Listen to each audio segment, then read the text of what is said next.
রাজধানীর কূটনৈতিক এলাকা গুলশান, বনানী, বারিধারা ও নিকেতনে সম্প্রতি চালু করা হয়েছে শীতাতপ নিয়ন্ত্রিত স্পেশাল সার্কুলার বাস সার্ভিস এবং বিশেষ রঙের রিকশা সেবা। গণপরিবহনের চাহিদা মিটিয়ে এসব বাস ও রিকশা কূটনৈতিক এলাকার যানজট নিরসনের পাশাপাশি গড়ে তুলছে নিরাপত্তা বলয়।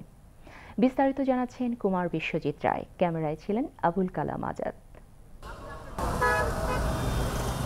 গুলশান হামলার পর নিরাপত্তার স্বার্থে রাজধানীর কূটনৈতিক এলাকায় সব রুটে গণপরিবহন চলাচলে নিয়ন্ত্রণ আরোপ করেছিল প্রশাসন। ফলে এক মাস যাবৎ এসব এলাকায় দেখা দেয় যাত্রী দুর্ভোগ ও যানবাহন সংকট। এই সমস্যার স্থায়ী সমাধানে সম্প্রতি শীতাতপ নিয়ন্ত্রিত সার্কুলার বাস সার্ভিস ও হলুদ রঙের বিশেষ রিকশা চালু করেছে সরকার। প্রাথমিকভাবে দুটি রুটে ঢাকা চাকা নামের এই এসি বাস চালু হওয়ায় স্বস্তি অনুভব করছেন যাত্রীরা। প্রতি 10 মিনিট পরপর চালু আছে এই সার্ভিস। তবে যে কোনো দূরত্বের ভাড়া 15 টাকা থেকে কমিয়ে 10 টাকা করার দাবি নিয়মিত যাতায়াতকারী যাত্রীদের।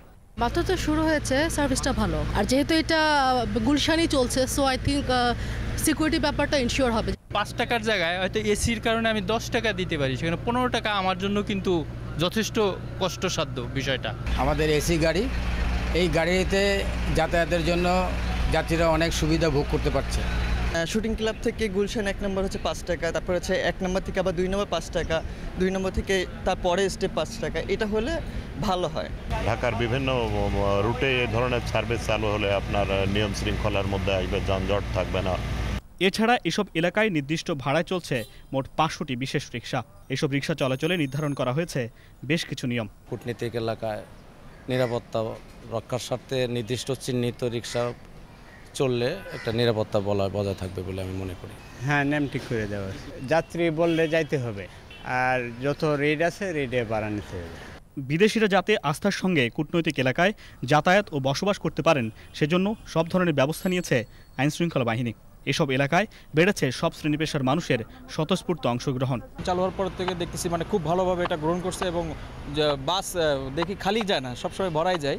এখন তো আরও বাড়তেছে, বাড়ার তুলনায় পাবলিকের ডিমান্ডও বাড়তেছে। কূটনৈতিক এলাকা গুলশান, বনানী ও নিকেতনে সম্প্রতি চালুকৃত ঢাকা চাকা বাস সার্ভিস ও বিশেষ রিকশা যাত্রী সেবার মান বৃদ্ধির পাশাপাশি নিশ্চিত করবে নিরাপত্তা। তবে এসব পরিবহনের সার্বক্ষণিক তদারকি দরকার বলে মনে করেন সাধারণ মানুষ। কুমার বিশ্বজিৎ রায়, বাংলাদেশ টেলিভিশন, ঢাকা।